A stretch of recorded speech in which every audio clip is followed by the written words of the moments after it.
चलिए, आज का जो क्लास होगा अति महत्वपूर्ण है, पॉलिटी का। क्वेश्चन तो बहुत है और बहुत नहीं करना है, तो कम से कम आप लोग जो पूछा हुआ क्वेश्चन है आज तक उसको जरूर कर लीजिए, ठीक है। अगर पूरा नहीं कर पाते हैं तो कम से कम पूछा हुआ क्वेश्चन जरूर पढ़ लीजिए, उससे आपको फायदा मिलेगा, नुकसान नहीं होगा, इतना ही जान, ठीक है। बाकी आज का टॉपिक अब स्टार्ट करते हैं। टाइम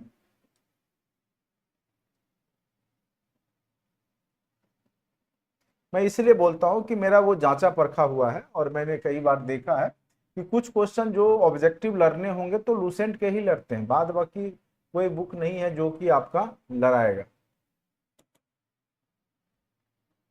ठीक है।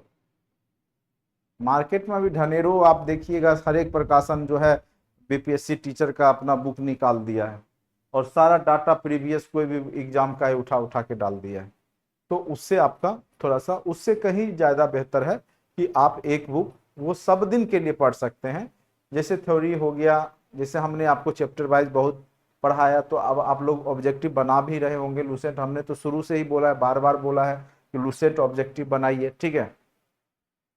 हम आपको कॉन्सेप्ट दे सकते हैं, हम आपको समझा सकते हैं, लेकिन लूसेंट ऑब्जेक्टिव से आपका प्रैक्टिस हो जाएगा, कॉन्फिडेंस बन जाता है। और क्या, क्वेश्चन तो आप बना ही लीजिएगा, इतना हमने बता दिया कि आपका क्वेश्चन छूटेगा नहीं। लेकिन फिर भी आपको कॉन्फिडेंस के लिए मैं बोलता हूं कि क्वेश्चन आप देख करके जाइए, जिससे कि आता हुआ क्वेश्चन भी आपका गलत ना बने।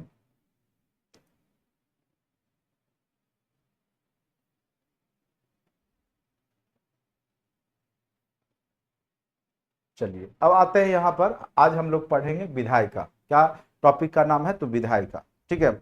जिस प्रकार से आपको हमने बताया था, प्रशासन के मेन रूप से 3 अंग होते हैं: कार्यपालिका, विधायिका और न्यायपालिका, ठीक है। कार्यपालिका, विधायिका और न्यायपालिका। तो कार्यपालिका के अंतर्गत हम लोग राष्ट्रपति पढ़ते हैं, राज्यपाल पढ़ते हैं, आगे हम लोग फिर राज्यपाल को पढ़ेंगे। तो देखिए, एक तो केंद्र स्तर का विधायिका होता है। विधायिका मतलब विधि बनाने वाला, कानून बनाने वाला, ठीक है। विधायक जो शब्द बनता है, क्यों बनता है, ठीक है। विधायक क्या है? मतलब विधि बनाने वाला, कानून बनाने वाला व्यक्ति। क्योंकि जो आपका राज्य स्तर के जो कानून बनाते हैं उसमें आपके विधानसभा के जो भी मेंबर होते हैं, एमएलए, ठीक है, वो जाकर के बनाते हैं। वही फिर एमपी जो होते हैं वो आपके केंद्र स्तर के कानून बनाते हैं। तो इसीलिए यहाँ पे विधायिका से अर्थ हो गया कि विधि बनाने वाले, कानून बनाने वाले, ठीक है। तो विधायिका जो होता है मेन रूप से, ठीक है, तो केंद्र स्तर पे और राज्य स्तर पे 2 जगह विधायिका आपका रहता है। एक केंद्र स्तर पे, दूसरा अच्छे समझिएगा, कुछ नहीं है, 15 से 20 मिनट में टॉपिक कंप्लीट हो जाएगा। लेकिन अगर समझ लीजिएगा तो इसमें आप सैकड़ों क्वेश्चन आप ऐसे ही बनाइएगा, ठीक है। तो कार्यपालिका, विधायिका, न्यायपालिका। तो कार्यपालिका तो हमने राष्ट्रपति पढ़ा ही दिया था। अब विधायिका के तहत विधायक हो गए। विधायिका मतलब विधि से, यानी कानून निर्माता हो गई, ठीक है। तो एक संघीय विधायिका होता है, एक राज्य स्तर का विधायिका होता है। एक राज्य स्तर का विधायिका जो आपके एमएलए होते हैं, मेंबर ऑफ लेजिस्लेटिव असेंबली, और एक होता है आपका केंद्र स्तर के, ठीक है, जो कि राज्यसभा और लोकसभा। देखिए, अब उसके नीचे क्या हुआ? संसद। संसद किन से बना हुआ है? तो आपका राज्यसभा, राज्यसभा जिसको कि उच्च सदन कहा जाता है। राज्यसभा को क्या कहा जाता है? उच्च सदन। इसका कभी विघटन नहीं होता है। दूसरा है आपका लोकसभा। लोकसभा जिसको कि निम्न सदन कहा जाता है। निम्न सदन क्यों? क्योंकि यहाँ पे जो चुन करके आते हैं, डायरेक्ट जनता जिसको चुनती है वो यहाँ पे आकर के बैठ जाते हैं, इसलिए निम्न स्तर के हैं, नीचे। और ये जिसको चुनते हैं वो राज्यसभा में बैठते हैं, तो इसीलिए राज्यसभा उच्च सदन हो गया। चूंकि जनता से डायरेक्ट कोरिलेटेड नहीं है, जनता जिसको चुने, फिर जनता जिसको चुना, तो जनता जिसको चुना वो जब चुनते हैं तब वो राज्यसभा में जाते हैं। इसीलिए राज्यसभा क्या कहलाता है? आपका उच्च सदन कहलाता है। और आपका लोकसभा क्या कहलाता है? निम्न सदन कहलाता है, ठीक है। राज्यसभा कभी विघटित नहीं होता है। ऐसे उनके मंत्री जो होते हैं उनका कार्यकाल 6 वर्ष का होता है, लेकिन कभी विघटित नहीं होता है, ठीक है। ये आपको पूछेगा कि कार्यकाल कितना होता है राज्यसभा का, तो इसका कार्यकाल मतलब अनलिमिटेड है, कभी विघटित होता ही नहीं, इतना जान लीजिए।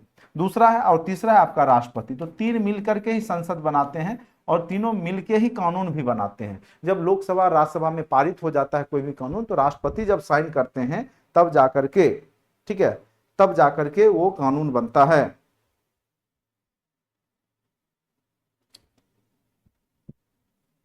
हाँ, संसद जो है 3 मिलके ही बनाता है, लोकसभा, राज्यसभा और राष्ट्रपति। यहां तक समझ गए। राज्य का क्या हो गया? राज्य के अंतर्गत हो गया राज्यपाल, विधानसभा, विधान परिषद। तो सभी राज्यों के पास विधान परिषद नहीं होता है, ठीक है। जो विकसित हैं, जो बड़े राज्य हैं, ठीक है, विकसित कर रहा हूँ, जो बड़े राज्य हैं उन्हीं के पास, जैसे महाराष्ट्र हो गया, यूपी हो गया, बिहार हो गया, तो इन सब राज्यों के पास जो है आपका आपका आंध्र प्रदेश हो गया, तो इन सब के पास आपका क्या है, विधान परिषद है। तो विधान परिषद उच्च सदन हो गया, राज्य का उच्च सदन हो गया आपका विधान परिषद। ऐसे हमने ये सब चीज आपको जब हमने बता रहे थे प्रशासनिक इकाई बिहार का, उसमें भी हमने विधान परिषद के बारे में बता दिया है अच्छे से, विधानसभा के बारे में भी बता दिया है। और तीसरा आपका राज्यपाल, राज्यपाल, ठीक है। तो राज्य का जो कार्यपालिका जो चलता है वो राज्यपाल के नाम से ही चलता है, और जो राज्यपाल होते हैं वो केंद्र का प्रतिनिधित्व करते हैं राज्य में, ठीक है। तो केंद्र का प्रतिनिधित्व राज्य में अगर कोई व्यक्ति करता है तो वो कौन करता है, तो राज्यपाल करता है, ठीक है। अगर राज्य में राष्ट्रपति शासन लागू करना होगा तो राज्यपाल ही आदेश लेगा, किससे, तो राष्ट्रपति से, ठीक है। यही चीज यहाँ पे लिखा गया है, अच्छे से क्लियर है। राष्ट्रपति, लोकसभा, उच्च सदन, ये राज्यसभा, उच्च सदन, लोकसभा, वो एरो ऊपर नीचे हो गया है, ठीक है। उसके बाद आपका राज्यपाल हो गया, विधान परिषद, विधानसभा, ठीक है। अब आते हैं कि संसद, संसद के बारे में चर्चा करेंगे कि कितने अनुच्छेद में संसद का चर्चा किया गया है।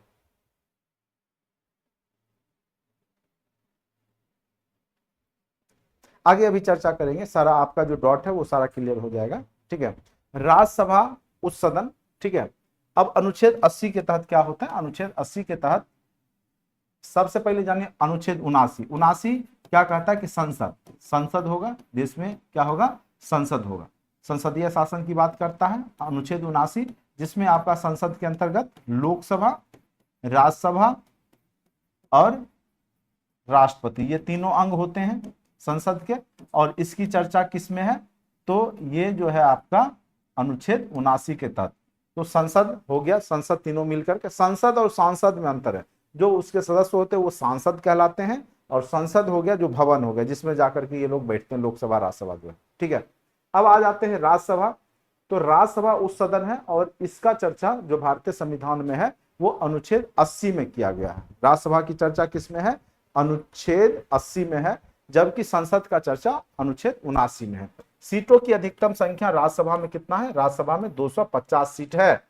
टोटल कुल सीटों की संख्या जो है अभी 250 है, मैक्सिमम अधिकतम 250 राज्यसभा के सदस्य बनाए जा सकते हैं, लेकिन वर्तमान में 245 सदस्य ही बनते हैं, 245 सदस्य ही बन पाते हैं अभी वर्तमान में। और ये 2026 तक फिक्स है, कब तक फिक्स है, तो 2026 तक ये फिक्स है कि अभी आपके संसद में, ये राज्यसभा में कितने सीट रहेगा, 250, लेकिन 245 ही बनाए जाते हैं, ठीक है। 12 सदस्यों का जिसमें मनोनयन होता है, जो निर्वाचित नहीं होते, क्या होता है, मनोनयन, और उसका मनोनयन राष्ट्रपति करते हैं, ठीक है। तो यहां पर देखिए वर्तमान में जो अगर पूछेगा कि राज्यसभा में कितने सीट पे चुनाव होता है, तो टोटल 245 ही सदस्य अभी निर्वाचित और मनोनीत मिल करके होते हैं, जिसमें 233 क्या होते हैं, 233 ऐसे अगर जोड़ेंगे तो 238 होना चाहिए निर्वाचित और 12 होना चाहिए मनोनीत, तो 250 पुर गया। लेकिन वर्तमान में कितना है, तो 245 सीट पे ही राज्यसभा के सदस्य चुने जाते हैं, जिसमें 233 जो हो जाते हैं आपके निर्वाचित हो जाते हैं, ठीक है। 233 क्या हो जाते हैं, निर्वाचित हो जाते हैं, और आपका जो 12 है, 12 सदस्य, उनका क्या हो जाता है, विशेष मनोनयन। तो दोनों मिला के कितना पुर गया, 245। अगर पूछेगा कि संसद के राज्यसभा में टोटल कुल सीटों की संख्या कितनी है, तो मैक्सिमम 250 है, लेकिन वर्तमान लगा देगा कि वर्तमान में सीटों की संख्या कितनी है, तो आप बोलेंगे कितनी है, तो 250, अब 245, क्या बोलिएगा, 245, जिसमें 233 निर्वाचित होते हैं और 12 सदस्यों का मनोनयन होता है, जो विशेष जानकार होते हैं। कहिएगा कि ऐसा क्यों प्रावधान किया गया, देखिए क्योंकि भारतीय जो संविधान निर्माता थे भीमराव अंबेडकर, उनको अच्छे से पता था कि भारतीय लोग कितने समझदार हैं, ठीक है, और उनको पता था कि भारतीय लोगों में जो है अनपढ़ और जो है मूर्ख लोगों की संख्या उस समय बहुत ज्यादा थी। तो उस स्थिति में अगर मान के चलिए पूरे देश में अगर अनपढ़ लोग ही अगर निर्वाचित होकर के वहां पहुंच जाएं, या उस ढंग के लोग नहीं पहुंचे, तो उस स्थिति में देश चलाना मुश्किल हो जाएगा, ठीक है। तो उस स्थिति में कुछ 12 जो विशेषज्ञ होंगे, किसी विशेष फील्ड के जानकार होंगे, हो सकता है खेल के क्षेत्र से हो, कला के क्षेत्र से हो, वैज्ञानिक हो, अर्थशास्त्री हो। मनमोहन सिंह को देखिए, मनमोहन सिंह कभी चुनाव नहीं लड़े, ठीक है, लेकिन वो प्रधानमंत्री भी 2-2 कार्यकाल तक बनाए गए। तो क्यों बनाए गए? क्योंकि वो राज्यसभा के सदस्य मनोनीत करके जाते थे और राज्यसभा के सदस्य के तौर पे वो प्रधानमंत्री बन जाते थे, ठीक है। तो किसी भी सदन का सदस्य बस होना चाहिए, ठीक है। तो यहाँ पे आपको फायदा मिल जाता है, जो मंत्री लोग हैं उनको फायदा मिल जाता है। जैसे मनमोहन सिंह का हो गया, चाहे नीतीश कुमार ही है, तो नीतीश कुमार आपको चुनाव नहीं लड़ते हैं, वो विधान परिषद से ही चुन करके आपके मुख्यमंत्री बन जाते हैं उस सदन से। तो ये आपका जो है विशेष मनोनयन के तहत जो होता है आपका राज्यसभा में 245 सीट में 12 सीटों का विशेष क्षेत्र के जो जानकार होते हैं उनका मनोनयन किया जाता है। तो ये याद रखिएगा। और बिहार में, ये अति महत्वपूर्ण क्वेश्चन, बिहार स्पेसिफिक तो एकदम सबको डाटा रखिएगा ही। बिहार स्पेसिफिक जो डाटा है ये आपके लिए अति महत्वपूर्ण हो जाएगा। तो टोटल राज्यसभा में सीटों की संख्या बिहार के लिए कितना है? तो 16 है। टोटल कितना है? तो 16 है। बिहार में राज्यसभा की सीटों की संख्या 16 है और लोकसभा सीटों की संख्या कितनी है? तो 40 है लोकसभा, और राज्यसभा के लिए कितनी है? तो 16 सीट है। एकदम याद रखिएगा कितना है? 16 सीट, अति महत्वपूर्ण है, ठीक है। उसके बाद आयु कम से कम कितना चाहिए? अब देखिए, प्रधानमंत्री बनने के लिए आपको आयु चाहिए 25 वर्ष। प्रधानमंत्री बनने के लिए कितना चाहिए? 25 वर्ष। राज्यसभा का सदस्य बनने के लिए 30 वर्ष, और राष्ट्रपति बनने के लिए आपको 35 वर्ष चाहिए, ठीक है। राष्ट्रपति बनने के लिए कितना चाहिए? 35 वर्ष। राज्यसभा के सदस्य बनने के लिए कितना चाहिए? 30 वर्ष। और आपको प्रधानमंत्री बनने के लिए कितना चाहिए? तो 25 वर्ष आपको आयु होना चाहिए, ठीक है। अब देखिए कार्यकाल क्या होता है राज्यसभा का, वो देखिए कार्यकाल क्या होता है। देखिए ये क्या होता है कि आपका अस्थाई सदन होता है। अस्थाई इसलिए क्योंकि इसका कभी विघटन होता ही नहीं। बाकी लोकसभा का आप देखते होंगे 5-5 वर्ष पे विघटन हो जाता है, लेकिन आपका राज्यसभा का कभी विघटन नहीं होता है। अति महत्वपूर्ण है अनुच्छेद 83(1) के तहत। 83(1) के तहत क्या है कि राज्यसभा का कभी विघटन नहीं होता है, ठीक है। उसके बाद सदस्य जो बनते हैं वो 6 वर्ष के लिए बन सकते हैं यहाँ पर, ठीक है। और उसमें क्या नियम है कि प्रत्येक 2 वर्ष पे 1/3 सदस्य का सेवानिवृत्त हो जाते हैं, ठीक है।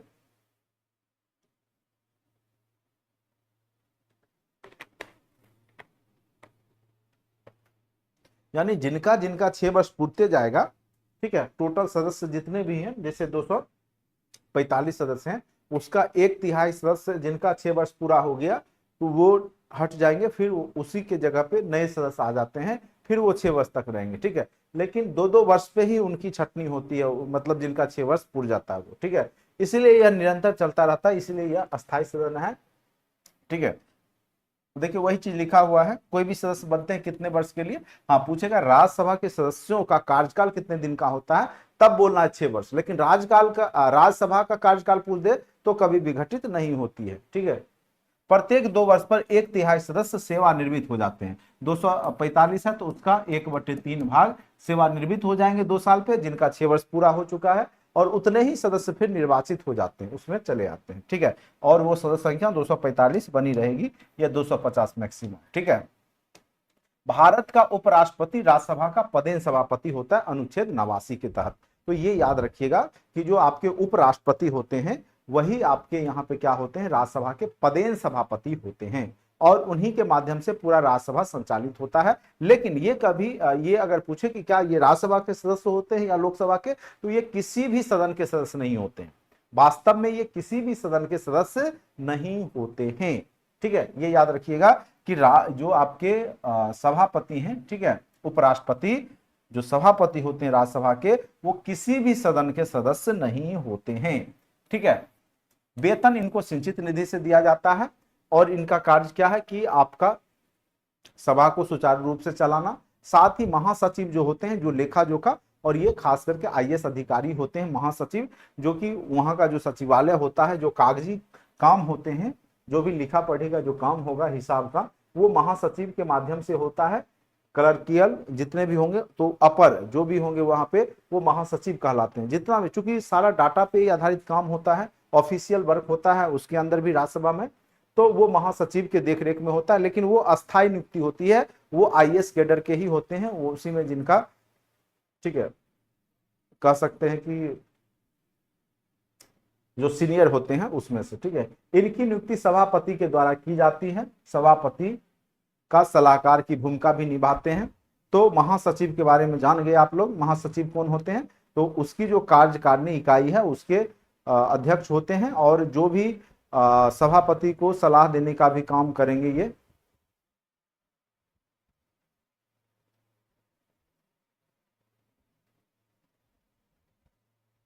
अब जो हम बोल रहे हैं उसी चीज को रिपीट करने से क्या फायदा है, जो हम बोल रहे हैं वही चीज आप लोग रिपीट कर रहे हैं। कुछ नया चीज लिखिएगा तब ना हम भी सीखेंगे। राज्यसभा की शक्ति क्या है, तो राज्यसभा को विधायी शक्ति है कि संविधान संशोधन राज्यसभा कर सकती है, गैर वित्तीय विधेयक को ये पास कर सकते हैं। वित्तीय विधेयक तो आपको लोकसभा में ही पारित होगा, ठीक है, लेकिन गैर वित्तीय विधेयक को, कानून को ये पारित कर सकती है। और अनुच्छेद 249 के तहत राष्ट्र सूची में शामिल किसी भी विषय को राष्ट्रीय महत्व का घोषित कर सकती है, और 2/3 सदस्य के समर्थन से अनुच्छेद 312 के तहत कोई भी नई यूपीएससी जो कैडर होता है ना, अखिल भारतीय सेवा, उसको ये बना सकती है, स्थापित कर सकती है, यानी सीट की बढ़ोतरी कर सकती है, ठीक है। अनुच्छेद 312 के तहत, अनुच्छेद 312 के तहत आपका राज्यसभा उसके सीट की संख्या बढ़ा सकती है, कोई नया कैडर भी बना सकती है, और अनुच्छेद 312 के तहत अति महत्वपूर्ण है, ठीक है। तो राज्यसभा के बारे में जान गए, यही सब क्वेश्चन आपको पूछेगा, उसी में से कोई ना कोई क्वेश्चन पूछता है। अब आ जाइए लोकसभा, ठीक है। अब हम लोग जानेंगे लोकसभा के बारे में। लोकसभा क्या होता है, तो निम्न सदन होता है, ठीक है। लोकसभा क्या होता है, निम्न सदन होता है। और चूंकि यहाँ पे डायरेक्ट जनता के प्रतिनिधि होते हैं, जो आप एमपी चुनते हैं, मेंबर ऑफ पार्लियामेंट, एमपी का चुनाव में आप लोग पार्टी जैसे नरेंद्र मोदी को डायरेक्ट जनता चुनती है, डायरेक्ट जनता वोट करके जिताती है उनको, ठीक है, तो वो प्रधानमंत्री बनते हैं। तो एमपी जो होते हैं वो डायरेक्ट जनता से जुड़े होते हैं, इसीलिए इनको निम्न सदन कहा जाता है। और इसकी अधिकतम सीटों की संख्या कितनी है, तो अधिकतम 552 है। अधिकतम कितनी है, 552 है। कब तक के लिए, 2026 तक के। और स्टार्ट कब से हुआ था, तो 1971 से।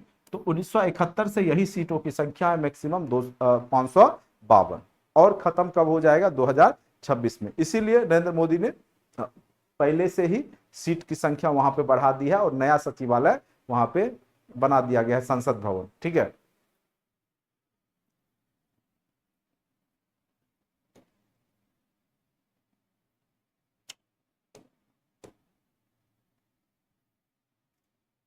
अधिकतम सीटों की संख्या कितनी है, 552 है, जिसमें 530 है राज्यों के कुल प्रतिनिधि, ठीक है, अनुच्छेद 81 एक क के तहत, ठीक है। उसके बाद केंद्र शासित प्रदेश से चुन करके 20 जाएंगे, यानी कितना हो गया, 550, और 2 चुन करके कहां जाएंगे, एंग्लो इंडियन। एंग्लो इंडियन उनको कहा जाता है जिनकी माता इंडियन हो और पिता यूरोपीय मूल का हो, विदेशी में भी कहां के हो, तो यूरोपीय मूल के हो, उनको एंग्लो इंडियन कहा जाता है, ठीक है। माता कहाँ की होनी चाहिए, इंडियन, और पिता कहाँ का होना चाहिए, तो यूरोपीय मूल का हो, तो उस स्थिति में उनको एंग्लो इंडियन कहा जाता है। और उनका जो है यहाँ पर मनोनयन के द्वारा 2 सीट आरक्षण दिया गया है कि उनको वहां पर मनोनीत करके उसमें अनुच्छेद 331 के तहत भेजा जाता है। क्योंकि अगर वो चुनाव लड़ेंगे तो जीत नहीं पाएंगे, क्योंकि उनकी उतनी भी संख्या है नहीं, तो इसलिए, ठीक है।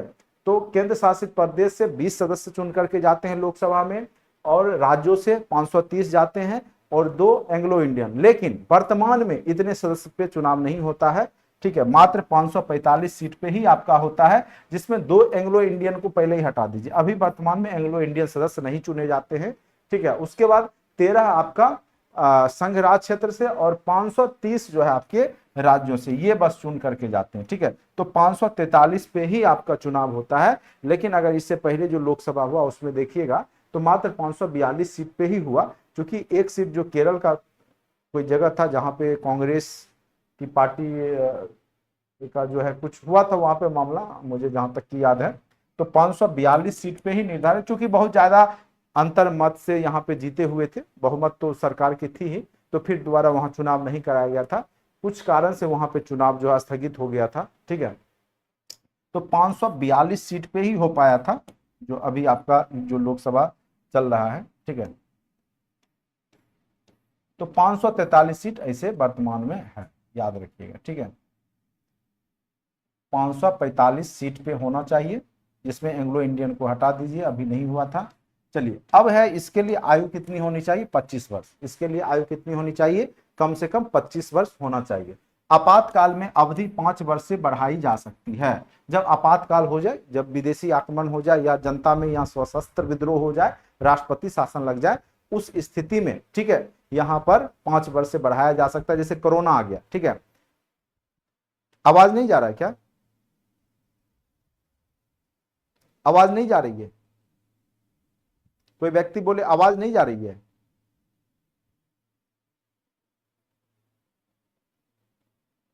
हेलो, आवाज नहीं जा रही है? मतलब कैसे लिखते हैं आवाज नहीं आ रही, आवाज नहीं आ रही है? पहले अपना अपना साउंड जो है वो सही कराइए, ठीक है। अब कहिएगा हल्ला करके पढ़ाने के लिए, तो हमको वो उस तरीका से पढ़ाने नहीं आता है, ठीक है। पढ़ाई कम और जो है हल्ला ज्यादा, ठीक है। हल्ला करेंगे तो आपको जो है रात भर भी नींद नहीं आएगी, मेरा ही पढ़ाई जो है आपको गूंजते रहेगा। दिमाग को अस्थिर करके पढ़िए, सुनिए।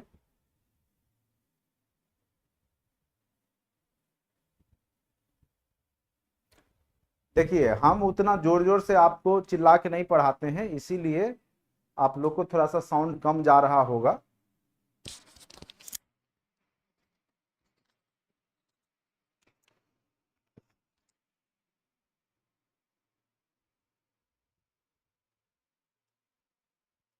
साउंड स्लो रहता है, आवाज नहीं आ रहा है। आवाज जा ही नहीं रहा है, बोल रहे हैं आवाज जा ही नहीं रहा है।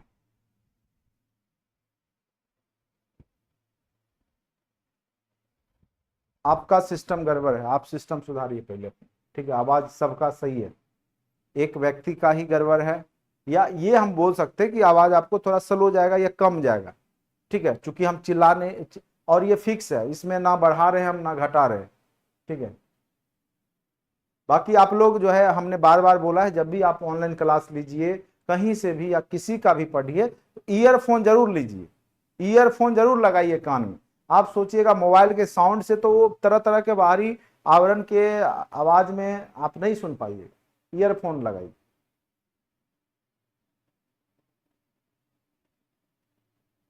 आपातकाल के दौरान जो है 5 वर्ष की अवधि को भी बढ़ाया जा सकता है, खास करके 6 महीने की अवधि से अधिक नहीं होगी। लेकिन एक बार में जब भी बढ़ेगा तो 6 महीने से ज्यादा नहीं बढ़ाई जाएगी, लेकिन उसको कितने भी बार बढ़ाया जा सकता है, 6 6 महीने करके इसको बढ़ाया। जैसे कोरोना काल हो गया, तो हो सकता है उस समय चुनाव नहीं होता, तो उस स्थिति में क्या होगा कि आपका 5 5 साल जो है, ये 6 6 महीने का बढ़ाया जाएगा, और जब तक सरकार चाहेगी तब तक वो बढ़ा सकती है, ठीक है। लेकिन ऐसा होता नहीं है जनरली। अब देखिए, लोकसभा के स्पीकर जो होते हैं, अध्यक्ष और उपाध्यक्ष का क्या काम होता है, यहां से भी क्वेश्चन आपको पूछा जा सकता है।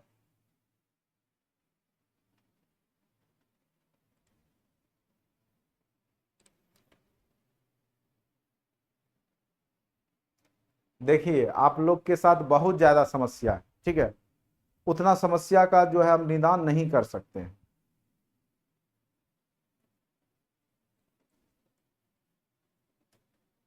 आप लोग लिखेंगे, चैट करेंगे, डिस्टरबेंस होगा क्लास।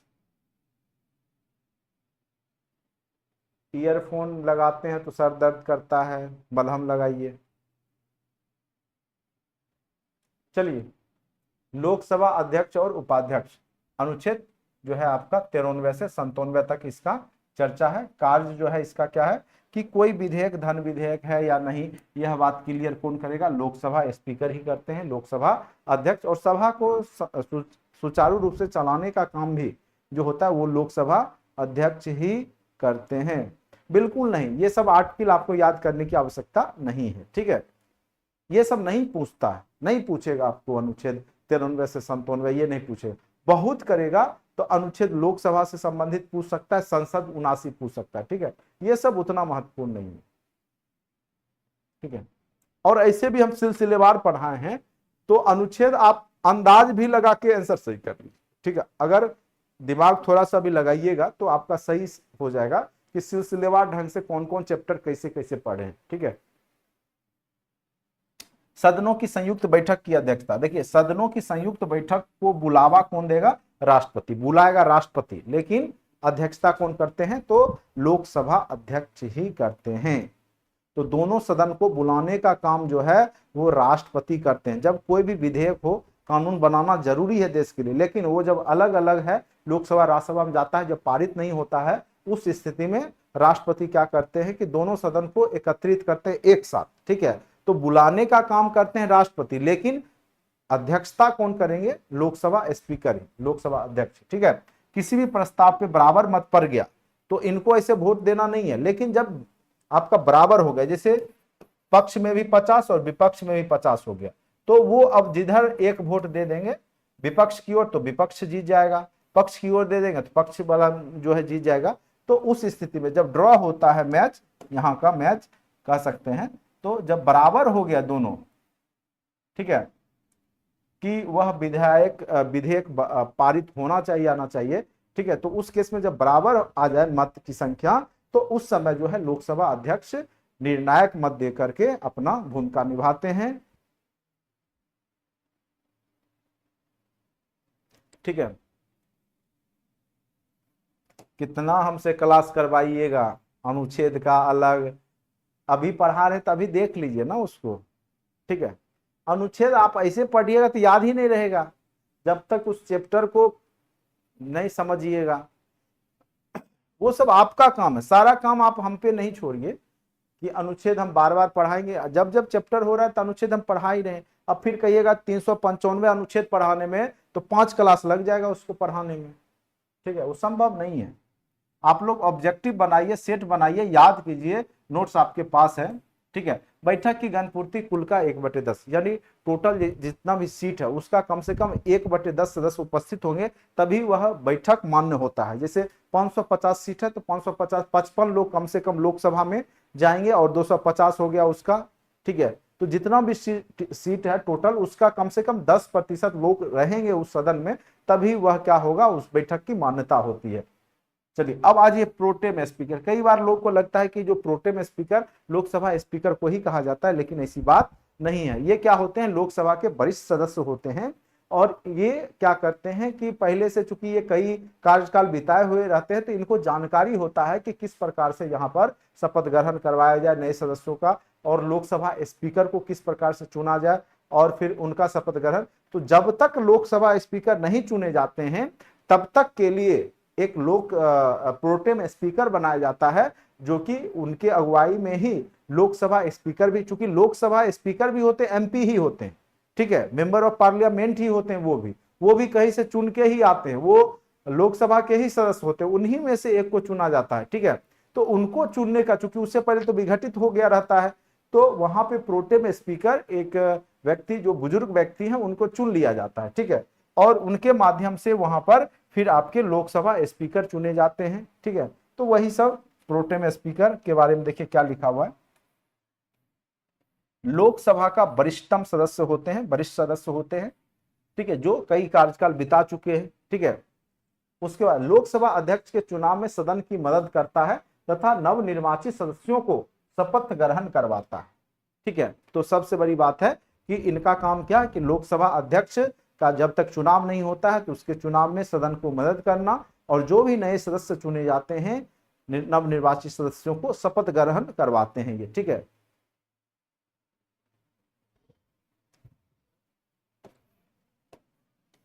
अब आ जाइए लोकसभा अध्यक्ष, ठीक है। तो ये क्या करते हैं, इनका काम क्या है? एक तो सभा को संचालित करना ठीक ढंग से, उसके बाद कौन सा विधेयक आपका धन विधेयक है या नहीं ये बात बताना, उसके बाद है आपका महासचिव को चुनना। तो यहाँ भी लोकसभा में भी कार्य, जो भी कागजी काम होते हैं, जो भी ऑफिशियल, वहां के लिए ऑफिशियल एक महासचिव होते हैं, उसको चुनने का काम लोकसभा अध्यक्ष ही करते हैं। प्रशासनिक पद होता है ये कौन? महासचिव का प्रशासनिक पद है, और खास करके ये आईएएस सब रिटायर्ड के टाइम पे बनते हैं, जो सीनियर होते हैं, जो सदन से संबंधित सभी प्रशासनिक कार्रवाई का संचालन करते हैं, एवं यह सदन संसद का अस्थायी अधिकारी होते हैं, ठीक है। तो कहने का अर्थ है कि यहाँ पे चूंकि आपका क्या होता है कि जो मंत्री होते हैं वो 5 वर्ष के लिए होते हैं, लेकिन कागजी जो काम होता है वो तो कंटिन्यू चलते रहता है उसका। तो ये सब कार्यकारी जो काम है वो सब महासचिव के अंदर ही आता है, बाद बाकी ये सब जो भी नेता जाते वो तो 5 वर्ष में गए, चुन करके जीत करके गए, फिर हार गए तो फिर तो दोबारा जाना नहीं है उनको। तो ये सब सारा जो ऑफिशियल वर्क है वो महासचिव के ही अंदर आपका लोकसभा का भी चलता है। अब देखिए लोकसभा के पास क्या क्या शक्तियां हैं। लोकसभा के पास आपके विधायी शक्तियां हैं।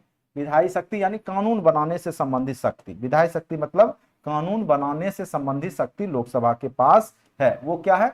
सभी प्रकार के विधेयक जो कानून है के मामले में लोकसभा को राज्यसभा के समान या उनसे ज्यादा शक्तियां प्राप्त है। यानी आप किसी भी दोनों में अगर तुलना करें लोकसभा राज्यसभा में, तो आपको पता चलेगा कि लोकसभा को राज्यसभा से ज्यादा कुछ शक्ति दिया गया है, खास करके कानून बनाने के केस में। और धन विधेयक जो होगा जब भी पारित होगा वो कहां पर होगा? तो आपका लोकसभा में। और वित्त विधेयक केवल लोकसभा में ही पारित होते हैं। ये क्वेश्चन पूछा हुआ है, कई बार पूछेगा, ठीक है, कि धन विधेयक कहां पारित होता है? क्योंकि जनता का पैसा है, जनता का पैसा को खर्च करना है तो जनता का प्रतिनिधि खर्च करेगा ना, राज्यसभा के सदस्य क्यों करेंगे? तो यहाँ पे जो है आप इतना जानिए कि लोकसभा से ही जो है आपका धन विधेयक या आपका जो भी वित्त विधेयक है वो आपका प्रस्ताव पारित किए जाते हैं। अब क्या धन विधेयक क्या है? तो खर्च कितना होगा, अगले पंचवर्षीय में कितना खर्च किया जाएगा, किस किस फील्ड में काम करना होगा, कितना फंड मुहैया होगा, तो वही सब वित्त से जुड़ा हुआ मामला सब, ठीक है। उसके बाद किसी विधेयक के गतिरोध की स्थिति में संयुक्त बैठक, अगर किसी विधेयक को पारित करना जरूरी है और गतिरोध है दोनों में, तो उस समय अनुच्छेद 108 के तहत जो है राष्ट्रपति बुलाता है दोनों सदन को एक साथ, लेकिन अध्यक्षता कौन करते हैं? लोकसभा अध्यक्ष ही करते हैं। संविधान संशोधन तथा धन विधेयक को छोड़ करके अन्य सभी मामले संयुक्त बैठक के बुलाए जाने के प्रावधान हैं, ठीक है।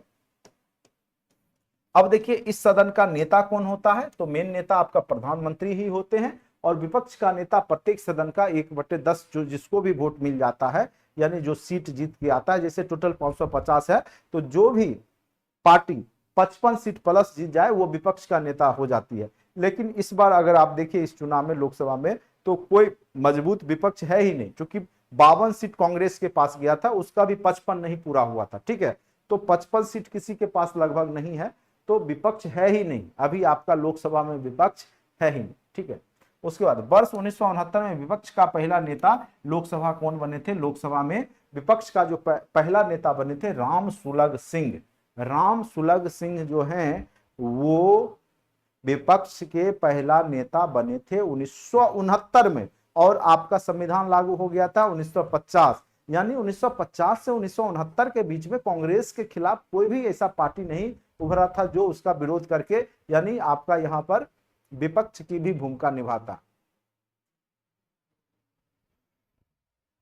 राज्यसभा में जो विपक्ष के नेता बने थे वो श्याम नंदन मिश्रा बने थे, मिश्रा जी बने थे, श्याम नंदन मिश्रा, ये याद रखिएगा। लोकपाल, मानवाधिकार आयोग, केंद्रीय सतर्कता आयोग, मुख्य सूचना आयोग की नियुक्ति के लिए विपक्ष के नेता की सहमति आवश्यक होती है। क्योंकि अगर ये लोग, लोकपाल क्या होता है? लोकायुक्त या लोकपाल, यानी लोकपाल के माध्यम से किसी पर भी, चाहे वह कोई भी मंत्री हैं, कोई भी विधायक हैं, उन पे भी आपको यहाँ पे उनको भी सजा हो सकती है, उन पे भी आरोप लगाया जा सकता है। तो लोकपाल क्या करता है? भ्रष्टाचार को कम करने के लिए, और इसी को कम करने के लिए लोकपाल, लोकायुक्त की बात जो है अन्ना हजारे आंदोलन से जुड़ा हुआ है। आपको पता होगा 2010 के आसपास, मुझे याद है 10 या 10 के ही आसपास जो है बहुत ज्यादा दिल्ली में जाकर के धरना प्रदर्शन हो रहा था लोकपाल बिल को लाने के लिए ही, ठीक है। अन्ना हजारे चाहे अरविंद केजरीवाल जो है उपज हैं, वो लोकपाल बिल के ही उपज हैं, ठीक है, दिल्ली के मुख्यमंत्री। तो ये सब वहीं से निकले थे। तो ये जब बनाया जाएगा तो वो इनकी सहमति होनी चाहिए, क्योंकि अगर सेम पार्टी का लोग हो जाएगा तब तो फिर पूरा अपना फंड मार के खा के बैठ जाएगा, कोई विरोध करने वाला भी नहीं होगा। तो उस स्थिति में जो भी आपका लोकपाल हो या मानवाधिकार आयोग से रिलेटेड हो, केंद्रीय सतर्कता आयोग से हो, तो ये सब के जो अध्यक्ष चुने जाते हैं उसमें विपक्ष की सहमति आवश्यक होती है, ठीक है। उसके बाद सचेतक क्या होते हैं? अपने सदस्यों के व्यवहार पे नजर रखते हैं, कहीं उस पार्टी का सदस्य कहीं दूसरे पार्टी से तो मेल मिलाप नहीं बढ़ा रहा है, यानी बीजेपी का नेता कहीं दूसरे पार्टी में तो जाने की नहीं सोच रहा है, ठीक है। या जैसे हम है अभी आपका बिहार में देखिएगा तो जदयू कहता है कि हमको विलय हो जाइए, ठीक है।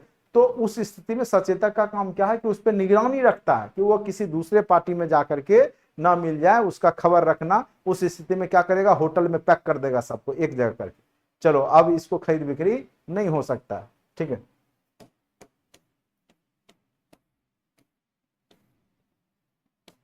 वही चीज है, इसको अच्छे से लोकसभा राज्यसभा देख लीजिएगा, पूरा हमने बता दिया। राष्ट्रपति भी आपका हो ही गया है।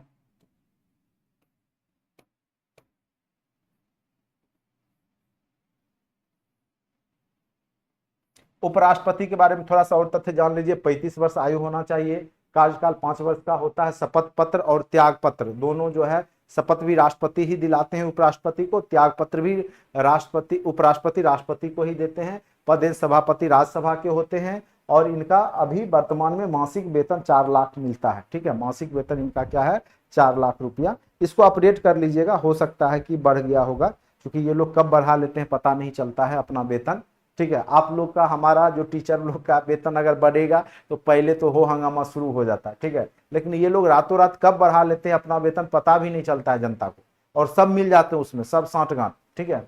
सब साठगांठ, विपक्षी भी नहीं विरोध करता है, यहाँ पे विपक्षी भी विरोध नहीं करता है, क्योंकि उनका भी वेतन बढ़ जाता है, क्योंकि वो भी तो एमपी रहते ही है ना। चलिए, तो अब आ जाइए निर्वाचन। उपराष्ट्रपति का चुनाव संसद के दोनों सदन की संयुक्त बैठक में, जैसे राष्ट्रपति का होता है उसी प्रकार से उपराष्ट्रपति का भी होता है, अनुपातिक प्रतिनिधित्व एकल संक्रमणीय प्रणाली से होता है। जिस प्रकार से राष्ट्रपति का होता है उसी प्रकार से उपराष्ट्रपति का भी होता है, ठीक है। इसके चुनाव में राज्यसभा और लोकसभा के सभी सदस्य भाग लेते हैं। केवल राष्ट्रपति में क्या होता है, निर्वाचित सदस्य भाग लेते हैं, लेकिन उपराष्ट्रपति में टोटल सदस्य पार्टिसिपेट करते हैं, चाहे वह लोकसभा के हैं चाहे राज्यसभा के। यानी आपका 543 मान के चलिए अभी वर्तमान में है लोकसभा में, और आपका 200 कितना था, 200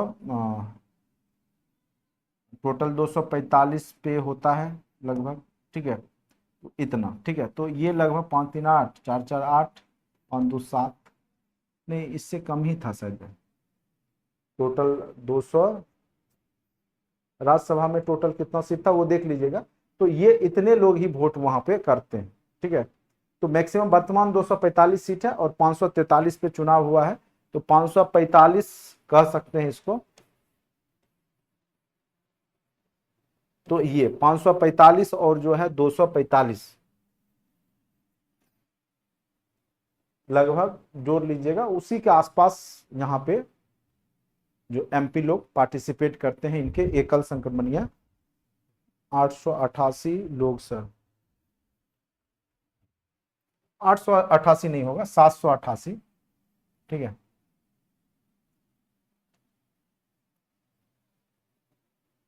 उपराष्ट्रपति पर महाभियोग केवल राज्यसभा में ही लगाया जा सकता है, यह भी बात याद रखिएगा कि उपराष्ट्रपति पे भी महाभियोग लगाया जा सकता है, लेकिन केवल और केवल राज्यसभा में, लेकिन पारित किसी भी सदन में हो सकता है। अरे सिंपल सा जोड़िए ना, 545 545 ही मान के चलते हैं, 243 मान लीजिए। 788 सदस्य यही लोग जो है पार्टिसिपेट करते हैं उपराष्ट्रपति के चुनाव में, ठीक है। तो चूंकि मनोनीत और जो है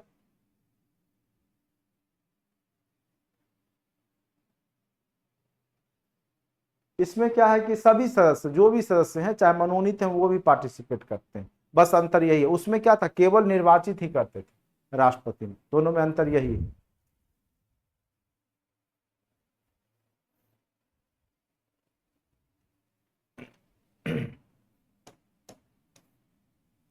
अब देखिए कार्य क्या होता है, आपको बताइए। राज्यसभा के पदेन सभापति होते हैं, उपराष्ट्रपति राष्ट्रपति के पद रिक्त होता है तो उस समय कार्यभार संभालेंगे, उसको राष्ट्रपति पद की शक्तियां उस और वेतन उस समय मिलेगा।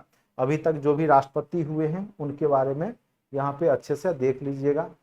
कार्यवाहक राष्ट्रपति कितने बार बने, कौन बने, क्या बने, सब कुछ यहाँ पे लिखा हुआ है, नाम है, ये सब आप लोग खुद देख लीजिएगा, ठीक है। वेंकैया नायडू 2017 से अब तक।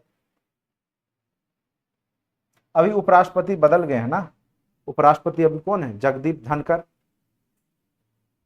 ठीक है। तो ये भी याद रखिएगा, जगदीप धनखड़ हैं अभी आपके उपराष्ट्रपति, वेंकैया नायडू हाँ जगदीप धनखड़ हैं, जगदीश धनखड़ नहीं है सर, जगदीप धनखड़ है। अब आते हैं नेक्स्ट पॉइंट पर, मंत्रिपरिषद और प्रधानमंत्री, ठीक है। तो लोकसभा जो होता है वो बहुमत दल के ही नेता होते हैं वहां पे, तो वहां पे बहुमत दल के जो नेता होते हैं उसी में से ही प्रधानमंत्री, जो जिनकी पार्टी जगदीप धनखड़ है, ठीक है। मंत्रिपरिषद एवं प्रधानमंत्री, अब देखिए जो बहुमत की पार्टी है, जिसको ज्यादा वोटिंग हुआ है, ठीक है, जो पार्टी ज्यादा सीट जीत के आई है, तो उसी का नेता प्रधानमंत्री होता है, ये बात याद रखिएगा, ठीक है। तो प्रधानमंत्री की नियुक्ति संसदीय शासन प्रणाली में राष्ट्रपति लोकसभा बहुमत दल के नेता को प्रधानमंत्री के पद पर नियुक्त करने के लिए बाध्य है, ठीक है। तो कहिएगा प्रधानमंत्री के लिए कोई चुनाव होता है? तो नहीं होता। प्रधानमंत्री पद के लिए कोई चुनाव नहीं होता, चुनाव होता है एमपी के पद के लिए, ठीक है। जो चुनाव होता है वो एमपी के पद के लिए होता है, मेंबर ऑफ पार्लियामेंट। और इसी में जो बहुमत की पार्टी होती है उसके जो प्रमुख नेता होते हैं वो प्रधानमंत्री के रूप में वहां पर नियुक्त किए जाते हैं राष्ट्रपति के माध्यम से, ठीक है। तो योग्यता क्या होनी चाहिए? कम से कम आयु 25 वर्ष होना चाहिए। आयु कितना होना चाहिए? 25 वर्ष। शपथ और त्यागपत्र राष्ट्रपति ही लेगा। उसके बाद वेतन इनका संसद सदस्य के रूप में जितना एमपी का है उतना ही मिलेगा। कार्यकाल 5 वर्ष का है, ठीक है। अब इनकी कार्य और शक्तियां क्या है? मंत्रिपरिषद का निर्माण करेंगे और मंत्रियों के मध्य विभागों का बंटवारा करेंगे, विभाग, ठीक है। कैबिनेट मंत्री, राज मंत्री, मंत्रिपरिषद, ये सब का जो है बंटवारा करके, और यहाँ पे मंत्रियों के मध्य विभाग जो बांटेंगे उस बांटने में जो है इन्हीं का योगदान होता है। किनका? तो प्रधानमंत्री का। और ये लोकसभा के ही नेता होते हैं। योजना आयोग, नीति आयोग के भी अध्यक्ष होते हैं। कई बार हमने इकोनॉमिक्स में भी पढ़ाया था। इकोनॉमिक्स के सारे टॉपिक कंटेंट में डाला हुआ है, आप लोग अच्छे से देख लीजिए, कहीं कोई दिक्कत नहीं है। उतना ही पढ़ करके हमने उतना ही पढ़ाया है जहां से क्वेश्चन बीपीएससी पूछेगा, ठीक है। और उतना ही अगर आप अच्छे से पढ़ के जाते हैं तो उससे ज्यादा आपको पढ़ने की आवश्यकता भी नहीं है। बाकी ऑब्जेक्टिव जो भी है लूसेंट वगैरह का देख लीजिएगा एक बार। योजना आयोग के अध्यक्ष जो होते हैं, नीति आयोग के अध्यक्ष, अब नीति में बदल गया है 2015 से, ठीक है। तो पहले योजना आयोग था, 1950 में बना था, तो योजना आयोग ही 2015 में नीति आयोग हो गया, national institutions for transforming India. तो इसके भी अध्यक्ष प्रधानमंत्री ही होते हैं। मंत्रिपरिषद का निर्माण प्रधानमंत्री मंत्रिपरिषद और मंत्रिमंडल का भी निर्माण करते हैं। मंत्रिपरिषद में कौन कौन मंत्री आ जाते हैं? प्रधानमंत्री, कैबिनेट मंत्री, राज्य मंत्री और उप मंत्री शामिल होते हैं। जबकि मंत्रिमंडल में प्रधानमंत्री और प्रमुख विभागों के ही मंत्री शामिल होते हैं। तो मंत्रिपरिषद में सब मंत्री हो गए, लेकिन मंत्रिमंडल में केवल कौन रहेंगे? प्रधानमंत्री और जो प्रमुख विभाग है, ठीक है। जैसे आपका शिक्षा विभाग हो गया, जैसे आपका गृह मंत्रालय हो गया, तो प्रमुख जो है वही रहते हैं आपके मंत्रिमंडल में।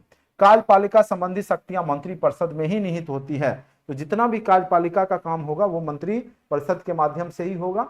उसके मंत्रिपरिषद केवल लोकसभा के प्रति उत्तरदायी होते हैं, क्योंकि जनता के ही हैं, प्रतिनिधि हैं, तो लोकसभा के प्रति उत्तरदायी होंगे। लेकिन अगर व्यक्तिगत रूप से पूछे किसके प्रति उत्तरदायी होते हैं, तो व्यक्तिगत रूप से राष्ट्रपति के प्रति उत्तरदायी होते हैं। व्यक्तिगत रूप से किसके प्रति उत्तरदायी होते हैं? राष्ट्रपति के प्रति। और ऐसे पूछे तो वह किसके प्रति उत्तरदायी होते हैं? तो लोकसभा के प्रति उत्तरदायी होते हैं। किसके प्रति? लोकसभा। चूंकि ये लोकसभा में ही आते हैं चुन करके, तो लोकसभा के प्रति ही उत्तरदायी होते हैं, ठीक है। अभी तक जो भी प्रधानमंत्री बने हैं, सबसे लंबा कार्यकाल पंडित जवाहरलाल नेहरू का रहा है। अब अगला जो है इन्हीं का होगा, जो अभी वर्तमान में है, माननीय हमारे नरेंद्र मोदी जी। उसके बाद सबसे छोटा कार्यकाल जो है अटल बिहारी वाजपेयी रहे थे, एक बार, बहुत कम दिन के लिए बने थे।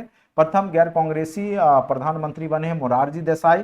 प्रथम महिला प्रधानमंत्री बनी थी श्रीमती इंदिरा गांधी, ठीक है। उसके बाद देखिए ये सब क्वेश्चन कभी पूछ देता है कई बार। विश्वनाथ प्रताप सिंह अविश्वास प्रस्ताव द्वारा हटने वाले प्रथम प्रधानमंत्री हैं। कौन? तो उनका नाम है विश्वनाथ प्रताप, ठीक है। श्रीमती इंदिरा गांधी लोकसभा चुनाव में पराजित होने वाली एकमात्र प्रधानमंत्री हैं जो खुद का ही चुनाव हार गई थी, ठीक है। तो इसलिए अब क्या होता है, प्रधानमंत्री देखिएगा दो दो जगह से लड़ेंगे। जैसे आपका राहुल गांधी भी है तो दो दो जगह से लड़ता है। एक जगह से हार भी गया तो कोई बात नहीं, इज्जत प्रतिष्ठा बना रह जाता है। इसलिए आपके देखेंगे कि नरेंद्र मोदी भी जो है माननीय प्रधानमंत्री, वो भी दो दो जगह से लड़ लेते हैं, ठीक है। लेकिन इस पे अभी ये बात चल रही है कि कोई भी मंत्री एक ही जगह से लड़ सकता है। भारतीय संविधान में उप प्रधानमंत्री के पद का उल्लेख नहीं है। भारतीय संविधान जब बना था उस समय भी और अभी भी कोई भी उल्लेख आपके उप प्रधानमंत्री, हाँ 13 दिन के लिए बने थे, ठीक है। मोरारजी देसाई ने अपने शासनकाल में दो दो उप प्रधानमंत्री एक साथ नियुक्त किए थे। तो जब मोरारजी देसाई प्रथम गैर कांग्रेसी सरकार बनी तो उसमें अपने कार्यकाल में दो दो प्रधानमंत्री बना दिए गए थे। जिस प्रकार से पिछले बार जब आपका विधानसभा का चुनाव हुआ था तो आपके राज्य में दो दो उप मुख्यमंत्री बना दिए गए थे। चलो भाई, दो दो आदमी खुश रहो, ठीक है। तो उप प्रधानमंत्री का कोई पद ही नहीं है आपके संविधान में, ये ऐसे ही बना दिया जाता है। और स्वतंत्रता के बाद जो है सरदार वल्लभ भाई पटेल को, ठीक है, उप प्रधानमंत्री के रूप में बनाया गया था। भारत के प्रधानमंत्री देखिए, पहले प्रधानमंत्री 1947 से 64 के बीच में रहे पंडित जवाहरलाल नेहरू, ठीक है। गुलजारी लाल नंदा 1964, लाल बहादुर शास्त्री 64 से 66 2 साल, और उसके बाद ताशकंद समझौता में ही मारे गए या जो भी कहिए। उसके बाद गुलजारी लाल नंदा कार्यवाहक के रूप में 1966 में, इंदिरा गांधी 66 से 77 11 साल, मोरारजी देसाई फिर आए 77 से 79, फिर चौधरी चरण सिंह 79 से 80, इंदिरा गांधी फिर आई 80 से 84, फिर उसकी हत्या ही कर दी गई। फिर राजीव गांधी आए 84 से 89 चले, बीपी सिंह चंद्रशेखर 1989 से 91, वीवी नरसिम्हा राव की सरकार आई 1991 से 96, ये भी कांग्रेस का ही था। फिर अटल बिहारी वाजपेयी आए 1996 में, फिर एच.डी. देवगौड़ा, ये अभी यहाँ पे यहीं पे आपका 13 दिन की सरकार बनी। फिर एच.डी. देवगौड़ा 1996 से 97 रहे। फिर इंद्र कुमार गुजराल, ठीक है, इनका विदेश नीति बहुत ही अच्छा था, ठीक है, 1997 से 98 रहे। अटल बिहारी वाजपेयी फिर 98 से 2004 रहे। फिर 2004 से लगातार कांग्रेस की सरकार रही। फिर 2014 से अब लगातार बीजेपी की सरकार चल रही है, अब देखिए कब तक चलती है। तो इस प्रकार से हमने प्रधानमंत्री, आपको लोकसभा, राज्यसभा, विधानसभा, विधान परिषद, ये सब पढ़ा ही रखा है। लोकसभा, राज्यसभा, ये सब अच्छे से पढ़ा दिया आपको, ठीक है। अब आपका जो नेक्स्ट है राज्यपाल, आगे हम लोग नेक्स्ट क्लास में करेंगे, ठीक है। आज के लिए इतना ही। और आप लोग केवल और केवल लूसेंट ऑब्जेक्टिव बनाइए, और जितना हो सके ऑब्जेक्टिव थ्योरी पहले पढ़ लीजिए और ऑब्जेक्टिव का प्रैक्टिस कीजिए, ठीक है।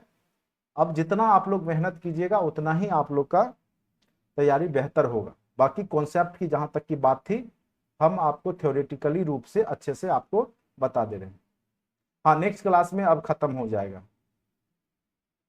नेक्स्ट क्लास में आपका पॉलिटी अच्छे से खत्म हो जाएगा, और केवल बहुत कम ही टॉपिक बचे हुए हैं। और मैक्सिमम और भी बहुत सारे जो पंचायती राज व्यवस्था है या राज्य की प्रशासनिक इकाई है, ये सब हमने आपको बिहार स्पेशल में ही करवा दिया था। बिहार का प्रशासनिक स्वरूप, ये सब में विधानसभा, विधान परिषद, ये सब। तो आपका एक क्लास और चलेगा, नहीं कल मॉर्निंग क्लास नहीं होगा, ठीक है। वो कल हमने क्लास नहीं लिया था, इसलिए आपका क्षतिपूर्ति अवकाश में दे रहा था कि आप लोग कहेंगे कि सर क्लास नहीं लिए, इसीलिए हमने जो है, देखिए अभी पढ़िए सोशल का टेस्ट, फुल टेस्ट, हाँ टेस्ट आपको दे देंगे टेस्ट, सोशल साइंस का भी दे देंगे, ठीक है। देखिए सोशल ज्योग्राफी का नोट्स जो है, ठीक है, वो 1 to 5 के लिए सफिशियंट है, उससे ज़्यादा पढ़ने की आवश्यकता नहीं है। और 9th-10th वालों को हम सजेस्ट करेंगे कि आप लोग 9th-10th का जो ज्योग्राफी का बुक है तो उसको देखिए अच्छे से, ऑब्जेक्टिव, लूसेंट ऑब्जेक्टिव भी बनाइए। बाकी ज्योग्राफी का जो है 1 to 5 के लिए सफिशियंट है, उससे ज़्यादा पढ़ने की आवश्यकता नहीं है। ज्योग्राफी का जो कॉमन क्वेश्चन है वो आप ऐसे ही बनाइएगा, जितना नोट्स है उससे आपका आ जाएगा। और जब बहुत टफ पूछे जाते हैं तो वो बनाना बहुत ही मुश्किल हो जाता है, और उसके लिए पूरा आपको जो है पूरा ज्योग्राफी, वर्ल्ड ज्योग्राफी पढ़ना होगा अच्छे से, और वो लंबा टाइम टेकन है, ठीक है। इसीलिए मैं सजेस्ट यही कहूँगा कि जो भी नोट्स में है उसको अच्छे से पढ़ लीजिए, बाकी ऑब्जेक्टिव पे फोकस कीजिए। आपका जो भी लूसेंट में ऑब्जेक्टिव है, ठीक है, उसको आप लोग अच्छे से कम जो भी पूछे गए क्वेश्चन है उसको देखिए, ठीक है। पढ़ने के चक्कर में रहिएगा तो ज्योग्राफी आप नहीं कर पाइएगा, बहुत बड़ा सिलेबस।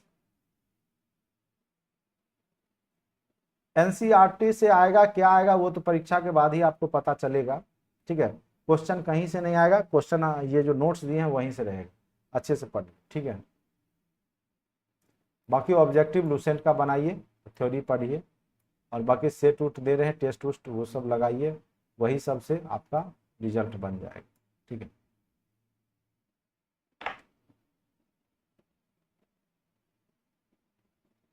चलिए आज के लिए इतना ही, धन्यवाद।